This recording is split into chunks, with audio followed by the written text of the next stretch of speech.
मेरे प्यारे देशवासियों, नमस्कार।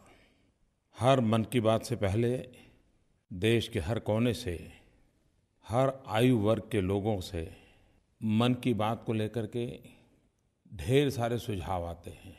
आकाशवाणी पर आते हैं, नरेंद्र मोदी ऐप पर आते हैं, माईगोव के माध्यम से आते हैं, फ़ोन के द्वारा आते हैं, रिकॉर्डेड मैसेज के द्वारा आते हैं। और जब कभी-कभी मैं उसे समय निकाल करके देखता हूँ तो मेरे लिए एक सुखद अनुभव होता है। इतनी विविधताओं से भरी हुई जानकारियाँ मिलती हैं। देश के हर कोने में शक्तियों का अंबार पड़ा है। साधक की तरह समाज में खपे हुए लोगों का अनगिनत योगदान। दूसरी तरफ शायद सरकार की नज़र भी नहीं जाती होगी, ऐसी समस्याओं का भी अंबार नज़र आता है। शायद व्यवस्था भी आदी हो गई होगी, लोग भी आदी हो गए होंगे। और मैंने पाया है कि बच्चों की जिज्ञासाएं, युवाओं की महत्वाकांक्षाएं, बड़ों के अनुभव का निचोड़, भांति-भांति की बातें सामने आती हैं। हर बार जितने इनपुट्स मन की बात के लिए आते हैं, सरकार में उसका डिटेल एनालिसिस होता है। सुझाव किस प्रकार के हैं, शिकायतें क्या हैं, लोगों का अनुभव क्या है। आमतौर पर देखा गया है कि मनुष्य का स्वभाव होता है दूसरे को सलाह देने का। ट्रेन में, बस में जाते और किसी को खांसी आ गई तो तुरंत दूसरा आके कहे ऐसा करो। सलाह देना, सुझाव देना, ये जैसे मानो हमारे यहाँ स्वभाव में है। शुरू में मन की बात को लेकर के भी जब सुझाव आते थे, सलाह के शब्द सुनाई देते थे, पढ़ने को मिलते थे, तो हमारी टीम को भी यही लगता था कि ये बहुत सारे लोग को शायद आदत होगी। लेकिन हमने ज़रा बारीकी से देखने की कोशिश की तो मैं सचमुच में इतना भाव विभोर हो गया। ज़्यादातर सुझाव देने वाले लोग वो हैं, मुझ तक पहुंचने का प्रयास करने वाले लोग वो हैं जो सचमुच में अपने जीवन में कुछ न कुछ करते हैं। कुछ अच्छा हो उस पर वो अपनी बुद्धि, शक्ति, सामर्थ्य, परिस्थिति के अनुसार प्रयत्नरत है। और ये चीज़ें जब ध्यान में आई तो मुझे लगा कि ये सुझाव सामान्य नहीं है, ये अनुभव के निचोड़ से निकले हुए हैं। कुछ लोग सुझाव इसलिए भी देते हैं कि उनको लगता है कि अगर यही विचार जहाँ जहाँ काम कर रहे हैं, वो विचार अगर और लोग सुने और उसका एक व्यापक रूप मिल जाए तो बहुत लोगों को फ़ायदा हो सकता है। और इसलिए उनकी स्वाभाविक इच्छा रहती है कि मन की बात में अगर इसका जिक्र हो जाए। ये सभी बातें मेरी दृष्टि से अत्यंत सकारात्मक है। मैं सबसे पहले तो अधिकतम सुझाव जो कि कर्मयोगियों के हैं, समाज के लिए कुछ न कुछ कर गुजरने वाले लोगों के हैं, मैं उनके प्रति आभार व्यक्त करता हूँ। इतना ही नहीं, मैं किसी बात को जब मैं उल्लेख करता हूँ तो ऐसी-ऐसी चीज़ें ध्यान में आती हैं तो बड़ा ही आनंद होता है। पिछली बार मन की बात में कुछ लोगों ने मुझे सुझाव दिया था, फूड वेस्ट हो रहा है उसके संबंध में चिंता जताई थी और मैंने उल्लेख किया। और जब उल्लेख किया तो उसके बाद नरेंद्र मोदी ऐप पर, माईगोव पर देश के अनेक कोने में से अनेक लोगों ने कैसे-कैसे इनोवेटिव आइडियाज़ के साथ फूड वेस्ट को बचाने के लिए क्या-क्या प्रयोग किए हैं। मैंने भी कभी सोचा नहीं था कि हमारे देश में खास करके युवा पीढ़ी लंबे अरसे से इस काम को कर रही है। कुछ सामाजिक संस्थाएं करती हैं तो हम कई वर्षों से जानते आए हैं, लेकिन मेरे देश के युवा इसमें लगे हुए हैं ये तो मुझे बाद में पता चला। कईयों ने मुझे वीडियोज भेजे हैं। कई स्थान हैं जहाँ रोटी बैंक चल रही है। लोग रोटी बैंक में अपने यहाँ से रोटी जमा करवाते हैं, सब्जी जमा करवाते हैं और जो नीडी लोग हैं वे वहाँ से प्राप्त भी कर लेते हैं। देने वाले को भी संतोष होता है, लेने वाले को भी कभी नीचा नहीं देखना पड़ता है। समाज के सहयोग से कैसे काम होते हैं इसका ये उदाहरण है। आज अप्रैल महीना पूर्ण हो रहा है, आखिरी दिवस है। 1 मई को गुजरात और महाराष्ट्र का स्थापना दिवस है। इस अवसर पर दोनों राज्यों के नागरिकों को मेरी तरफ से बहुत-बहुत शुभकामनाएं। दोनों राज्यों ने विकास की नई-नई ऊंचाइयों को पार करने का लगातार प्रयास किया है, देश की उन्नति में योगदान दिया है और दोनों राज्यों में महापुरुषों की अविरत श्रृंखला और समाज के हर क्षेत्र में उनका जीवन हमें प्रेरणा देता रहता है। और इन महापुरुषों को याद करते हुए राज्य के स्थापना दिवस पर 2022 आज़ादी के 75 साल हम अपने राज्य को, अपने देश को, अपने समाज को, अपने नगर को, अपने परिवार को कहाँ पहुँचाएंगे, इसका संकल्प लेना चाहिए। उस संकल्प को सिद्ध करने के लिए योजना बनानी चाहिए और सभी नागरिकों के सहयोग से आगे बढ़ना चाहिए। मेरी इन दोनों राज्यों को बहुत-बहुत शुभकामनाएं हैं। एक ज़माना था जब क्लाइमेट चेंज ये एकेडमिक वर्ल्ड का विषय रहा, सेमिनार का विषय रहता था, लेकिन आज हम लोगों की रोज़मर्रा की ज़िंदगी में हम अनुभव भी करते हैं, अचरज भी करते हैं। कुदरत ने भी खेल के सारे नियम बदल दिए हैं। हमारे देश में मई जून में जो गर्मी होती है वो इस बार मार्च अप्रैल में अनुभव करने की नौबत आ गई। और मुझे मन की बात पर जब मैं लोगों के सुझाव ले रहा था तो ज़्यादातर सुझाव इन गर्मी के समय में क्या करना चाहिए उस पर लोगों ने मुझे दिए हैं। वैसे सारी बातें प्रचलित हैं, नया नहीं होता है, लेकिन फिर भी समय पर उसका पुनःस्मरण बहुत काम आता है। कोई श्रीमान प्रशांत कुमार मिश्र, टीएस कार्तिक, ऐसे अनेक मित्रों ने पक्षियों की चिंता की है। उन्होंने कहा कि बालकनी में, छत पे पानी रखना चाहिए। और मैंने देखा है कि परिवार के छोटे-छोटे बालक इस बात को बखूबी करते हैं। एक बार उनको ध्यान में आ जाए कि पानी क्यों भरना चाहिए तो वो दिन में 10 बार देखने जाते हैं कि जो बर्तन रखा है उसमें पानी है कि नहीं है, और देखते रहते हैं कि पक्षी आए कि नहीं आए। हमें तो लगता है कि ये खेल चल रहा है, लेकिन सचमुच में बालक मन में ये संवेदनाएं जगाने का एक अद्भुत अनुभव होता है।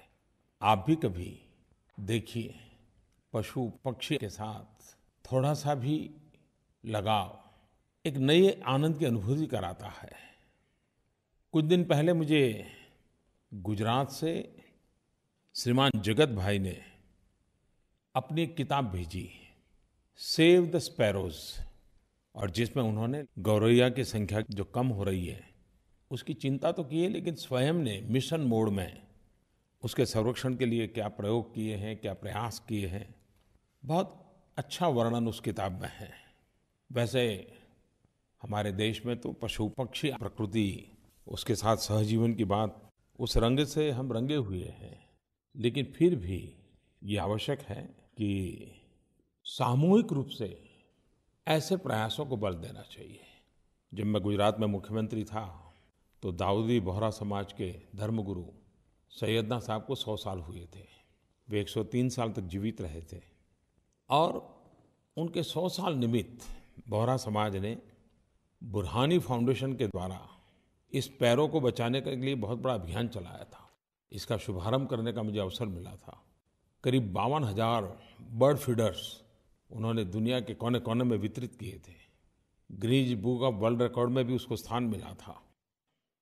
कभी-कभी हम इतने व्यस्त होते हैं तो अखबार देने वाला, दूध देने वाला, सब्जी देने वाला, पोस्टमैन, कोई भी हमारे घर के दरवाजे से आता है, लेकिन हम भूल जाते हैं कि गर्मी के दिन है, जरा पहले उसको पानी का तो पूछें।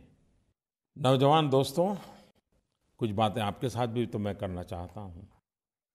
मुझे कभी-कभी चिंता हो रही है कि हमारी युवा पीढ़ी में कई लोगों को कंफर्ट जोन में ही ज़िंदगी गुजारने में मजा आती है।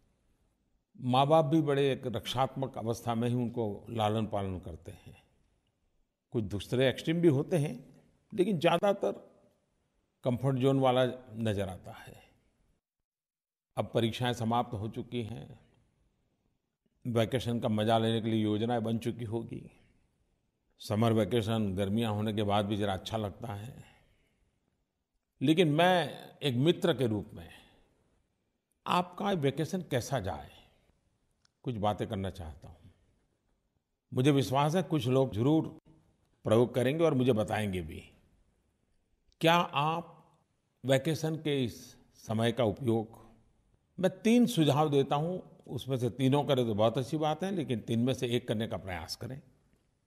ये देखें कि न्यू एक्सपीरियंस हो, प्रयास करें कि न्यू स्किल का अवसर लें, कोशिश करें कि जिसके विषय में न कभी सुना है, न देखा है, न सोचा है, न जानते हैं, फिर भी वहां जाने का मन करता है और चले जाएं। New places, new experiences, new skills. कभी-कभार किसी चीज को टीवी पर देखना या किताब में पढ़ना या परिचितों से सुनना और उसी चीज को स्वयं अनुभव करना, तो दोनों में आसमान जमीन का अंतर होता है। मैं आपसे आग्रह करूंगा इस वैकेशन में जहां भी आपकी जिज्ञासा है उसे जानने के लिए कोशिश कीजिए, नया एक्सपेरिमेंट कीजिए। एक्सपेरिमेंट पॉजिटिव हो, थोड़ा कंफर्ट जोन से बाहर ले जाने वाला हो। हम मध्यम वर्गीय परिवार के हैं, सुखी परिवार के हैं। क्या दोस्तों कभी मन करता है कि रिजर्वेशन किए बिना रेलवे के सेकंड क्लास में टिकट लेकर के चढ़ जाएं, कम से कम 24 घंटे की सफर करें? क्या अनुभव आता है? उन पैसेंजरों की बातें क्या है? वो स्टेशन पे उतर के क्या करते हैं? शायद साल भर में जो सीख नहीं पाते हैं, उस 24 घंटे की विदाउट रिजर्वेशन वाली भीड़-भाड़ वाली ट्रेन में सोने को भी न मिले, खड़े-खड़े जाना पड़े। कभी तो अनुभव कीजिए। मैं ये नहीं कहता हूँ बार-बार करिए, एक आध बार तो करिए। शाम का समय हो, अपना फुटबॉल लेकर के, वॉलीबॉल लेकर के या कोई भी खेलकूद का साधन लेकर के तद्दन गरीब बस्ती में चले जाएं। उन गरीब बालकों के साथ खुद खेलिए। आप देखिए, शायद जिंदगी में खेल का आनंद पहले कभी नहीं मिला होगा, ऐसा आपको मिलेगा। समाज में इस प्रकार की जिंदगी गुजारने वाले बच्चों को जब आपके साथ खेलने का अवसर मिलेगा, आपने सोचा है उनके जीवन में कितना बड़ा बदलाव आएगा? और मैं विश्वास करता हूँ एक बार जाएंगे, बार बार जाने का मन कर जाएगा। ये अनुभव आपको बहुत कुछ सिखाएगा। कई वॉलंटियर ऑर्गेनाइजेशंस सेवा के काम करते रहते हैं। आप तो गूगल गुरु से जुड़े हुए हैं, उस पर ढूंढिए। किसी ऐसे ऑर्गेनाइजेशन के साथ 15 दिन 20 दिन के लिए जुड़ जाइए, चले जाइए, जंगलों में चले जाइए। कभी-कभी बहुत समर कैंप लगते हैं, पर्सनालिटी डेवलपमेंट के लगते हैं, कई प्रकार के विकास के लिए लगते हैं, उसमें शरीक हो सकते हैं। लेकिन साथ-साथ कभी आपको लगता है कि आपने ऐसे समर कैंप किए हो, पर्सनालिटी डेवलपमेंट का कोर्स किया हो, आप बिना पैसे लिए समाज के उन लोगों के पास पहुंचे जिनको ऐसा अवसर नहीं है, और जो आपने सिखाए उनको सिखाएं। कैसे किया जा सकता है, आप उनको सिखा सकते हैं। मुझे इस बात की भी चिंता सता रही है कि टेक्नोलॉजी दूरियां कम करने के लिए आई, टेक्नोलॉजी सीमाएं समाप्त करने के लिए आई, लेकिन उसका दुष्परिणाम ये हुआ है कि एक ही घर में 6 लोग एक ही कमरे में बैठे हो, लेकिन दूरियां इतनी हो कि कल्पना ही नहीं कर सकते। क्यों? हर कोई टेक्नोलॉजी से कहीं और बिजी हो गया है। सामूहिकता भी एक संस्कार है, सामूहिकता एक शक्ति है। दूसरा मैंने कहा कि स्किल, क्या आपका मन नहीं करता है कि आप कुछ नया सीखें? आज स्पर्धा का युग है, एग्जामिनेशन में इतने डूबे हुए रहते हैं, उत्तम से उत्तम अंक पाने के लिए खप जाते हैं, खो जाते हैं। वैकेशन में भी कोई न कोई कोचिंग क्लास लगा रहता है, अगली एग्जाम की चिंता रहती है। कभी-कभी डर लगता है कि रोबोट तो नहीं हो रही हमारी युवा पीढ़ी, मशीन की तरह जिंदगी नहीं गुजार रही। दोस्तों, जीवन में बहुत कुछ बनने के सपने अच्छी बात है, कुछ कर गुजरने के इरादे अच्छी बात है, और करना भी चाहिए। लेकिन ये भी देखिए कि अपने भीतर जो ह्यूमन एलिमेंट है, वो तो कहीं कुंठित नहीं हो रहा है। हम मानवीय गुणों से कहीं दूर तो नहीं चले जा रहे हैं। स्किल डेवलपमेंट में इस पहलू पर थोड़ा बल दिया जा सकता है क्या? टेक्नोलॉजी से दूर खुद के साथ समय गुजारने का प्रयास। संगीत का कोई वाद्य सीख रहे हैं, कोई नई भाषा के 5-50 वाक्य सीख रहे हैं, तमिल हो, तेलुगु हो, असमिया हो, बांग्ला हो, मलयालम हो, गुजराती हो, मराठी हो, पंजाबी हो। कितनी विविधताओं से भरा हुआ देश है। और नजर करें तो हमारे अगल बगल में कोई न कोई सिखाने वाला मिल सकता है। स्विमिंग नहीं आता तो स्विमिंग सीखें, ड्राइंग करें। भले उत्तम ड्राइंग नहीं आएगा, लेकिन कुछ तो कागज पे हाथ लेकर लगाने की कोशिश करें। आपका भीतर की जो संवेदना है वो प्रकट होने लग जाएगी। कभी कभी छोटे छोटे काम जिसको हम कहते हैं, हमें क्यों न मन करेगा हम सीखें। आपको कार ड्राइविंग सीखने का मन करता है क्या? कभी ऑटो रिक्शा सीखने का मन करता है क्या? आप साइकिल तो चला लेते हैं, लेकिन 3 व्हीलर वाली साइकिल जो लोगों को लेकर के जाते हैं, कभी चलाने की कोशिश किया? आप देखिए ये सारे नए प्रयोग, ये स्किल ऐसी हैं, आपको आनंद भी देगी और जीवन को एक दायरे में जो बांध दिया है ना, उससे आपको बाहर निकाल देगी। आउट ऑफ बॉक्स कुछ करिए दोस्तों। जिंदगी बनाने का यही तो अवसर होता है। और आप सोचते होंगे कि सारी एग्जाम समाप्त हो जाए, कैरियर के नए पड़ाव पर जाऊंगा तब सीखूंगा, तो वो तो मौका नहीं आएगा। फिर आप दूसरी झंझट में पड़ जाएंगे। और इसलिए मैं आपसे कहूंगा, अगर आपको जादू सीखने की शौक हो तो ताश के पत्तों की जादू सीखिए। अपने यार दोस्तों को जादू दिखाते रहिए। कुछ न कुछ ऐसी चीजें जो आप नहीं जानते हैं, उसको जानने का प्रयास कीजिए। उससे आपको जरूर लाभ होगा। आपके भीतर की मानवीय शक्तियों को चेतना मिलेगी, विकास के लिए बहुत अच्छा अवसर बनेगा। मैं अपने अनुभव से कहता हूं, दुनिया को देखने से जितना सीखने समझने को मिलता है, जिसकी हम कल्पना नहीं कर सकते। नए नए स्थान, नए नए शहर, नए नए नगर, नए नए गांव, नए नए इलाके। लेकिन जाने से पहले कहाँ जा रहे हैं उसका अभ्यास, और जाकर के एक जिज्ञासु की तरह उसे देखना, समझना, लोगों से चर्चा करना, उनसे पूछना, ये अगर प्रयास किया तो उस देखने का आनंद कुछ और होगा। आप जरूर कोशिश कीजिए और तय कीजिए, ट्रैवलिंग ज़्यादा न करें। एक स्थान पर जाकर के 3 दिन 4 दिन लगाइए, फिर दूसरे स्थान पर जाइए, वहाँ 3-4 दिन लगाइए। इससे आपको बहुत कुछ सीखने को मिलेगा। मैं चाहूँगा, और ये भी सही है कि आप जब जा रहे हैं तो मुझे तस्वीर भी शेयर कीजिए, क्या नया देखा, कहाँ गए थे। आप #IncredibleIndia इसका उपयोग करके अपने इन अनुभवों को शेयर कीजिए। दोस्तों, इस बार भारत सरकार ने भी आपके लिए एक बड़ा अच्छा अवसर दिया है। नई पीढ़ी तो नगद से करीब करीब मुक्त ही हो रही है, उसके कैश की जरूरत नहीं है। वो डिजिटल करेंसी में विश्वास करने लग गई है। आप तो करते हैं, लेकिन इसी योजना से आप कमाई भी कर सकते हैं। आपने सोचा है?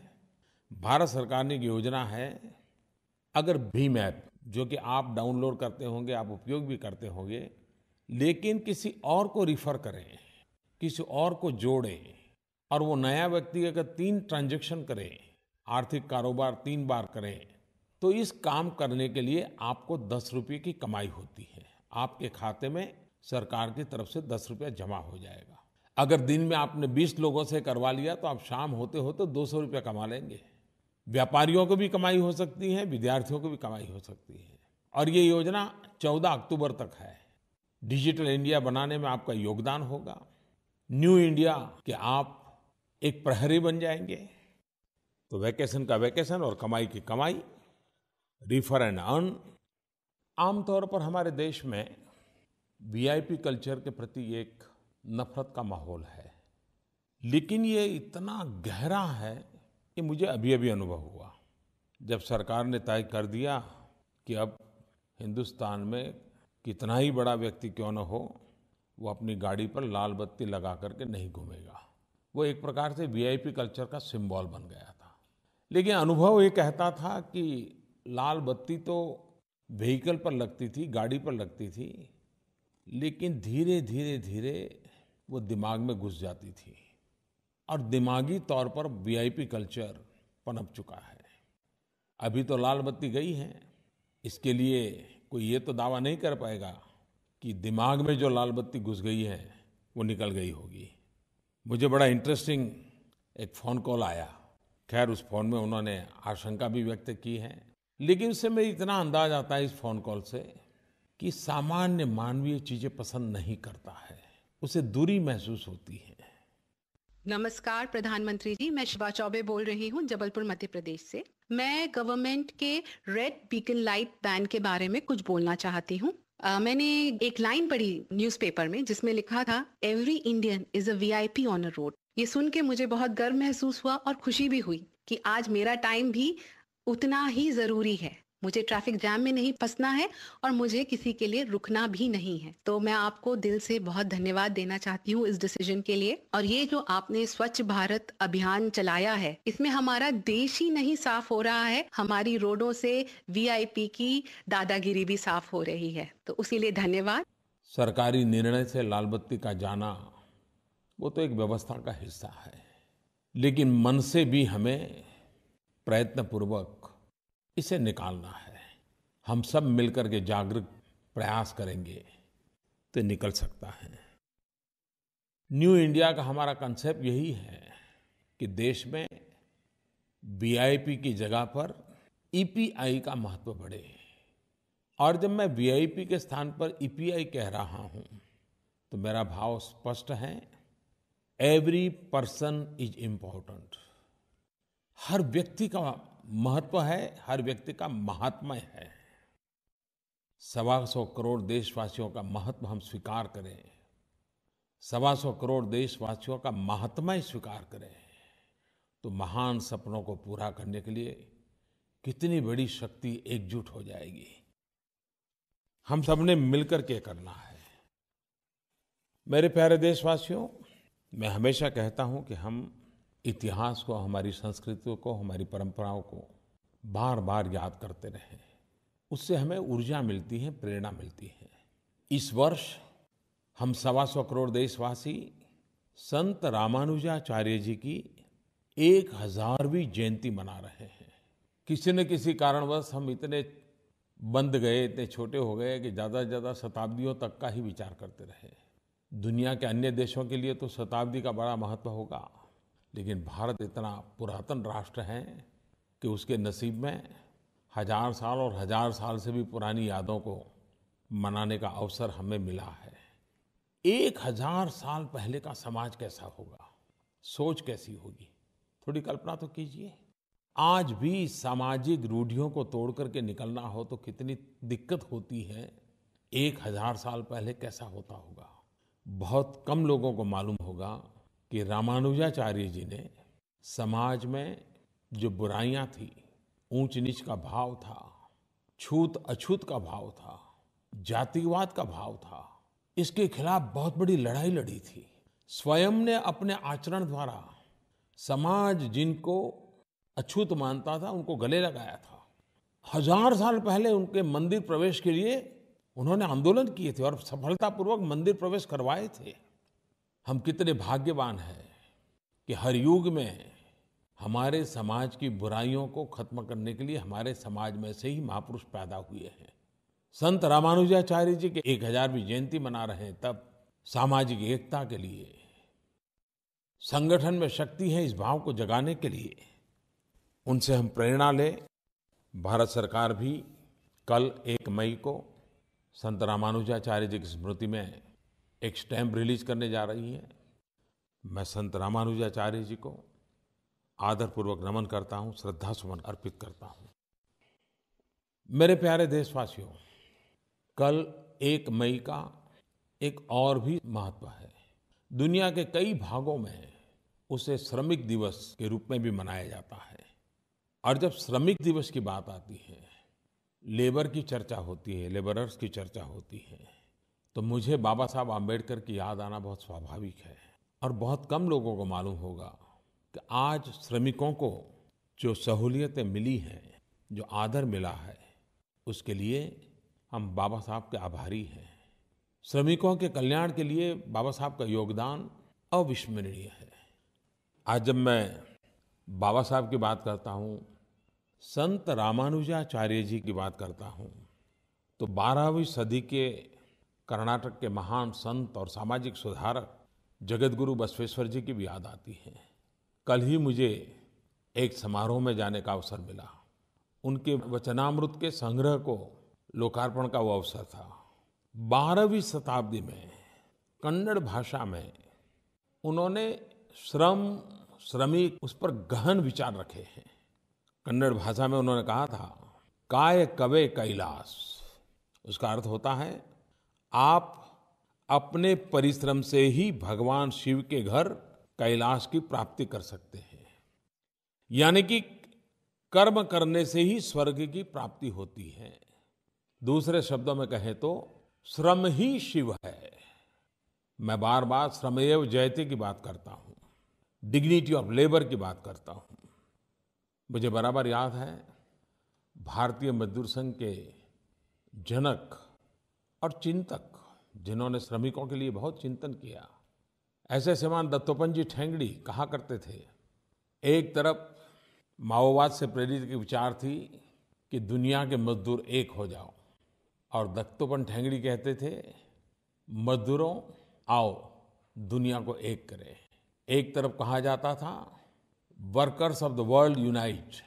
भारतीय चिंतन से निकली हुई विचारधारा को लेकर के दत्तोपंत ठेंगड़ी कहा करते थे, वर्कर्स यूनाइट द वर्ल्ड। आज जब श्रमिकों की बात करता हूं तो दत्तोपंत ठेंगड़ी जी को याद करना बहुत स्वाभाविक है।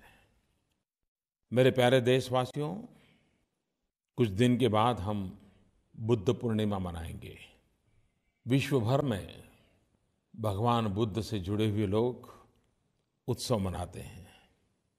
विश्व आज जिन समस्याओं से गुजर रहा है, हिंसा, युद्ध, विनाश लीला, शस्त्रों की स्पर्धा, जब ये वातावरण देखते हैं तो तब बुद्ध के विचार बहुत ही रिलेवेंट लगते हैं। और भारत में तो अशोक का जीवन युद्ध से बुद्ध की यात्रा का उत्तम प्रतीक है। मेरा सौभाग्य है कि बुद्ध पूर्णिमा के इस महान पर्व पर यूनाइटेड नेशंस के द्वारा वैसाख डे मनाया जाता है। इस वर्ष ये श्रीलंका में हो रहा है। इस पवित्र पर्व पर मुझे श्रीलंका में भगवान बुद्ध को श्रद्धा सुमन अर्पित करने का एक अवसर मिलेगा, उनकी यादों को ताज़ा करने का अवसर मिलेगा। मेरे प्यारे देशवासियों, भारत ने हमेशा सबका साथ सबका विकास इसी मंत्र को लेकर के आगे बढ़ने का प्रयास किया है। और जब हम सबका साथ सबका विकास कहते हैं तो वो सिर्फ भारत के अंदर ही नहीं, वैश्विक परिवेश में भी है, और ख़ास करके हमारे अड़ोस पड़ोस देशों के लिए भी है। हमारे अड़ोस पड़ोस के देशों का साथ भी हो, हमारे अड़ोस पड़ोस के देशों का विकास भी हो। अनेक प्रकल्प चलते हैं। 5 मई को भारत दक्षिण एशिया सैटेलाइट लॉन्च करेगा। इस सैटेलाइट की क्षमता तथा इससे जुड़ी सुविधाएं दक्षिण एशिया के आर्थिक तथा डेवलपमेंटल प्राथमिकताओं को पूरा करने में काफ़ी मदद करेगी।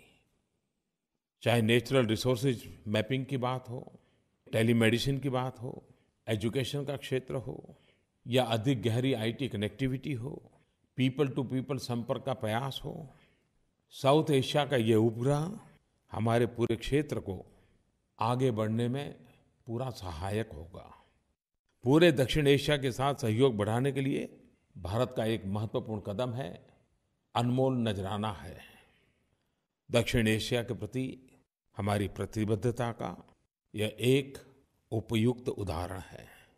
दक्षिण एशियाई देशों जो कि साउथ एशिया सैटेलाइट से जुड़े हैं, मैं उन सब का इस महत्वपूर्ण प्रयास के लिए स्वागत करता हूँ, शुभकामनाएं देता हूँ। मेरे प्यारे देशवासियों, गर्मी बहुत है, अपनों को भी संभालिए, अपने को भी संभालिए। बहुत बहुत शुभकामनाएं। धन्यवाद।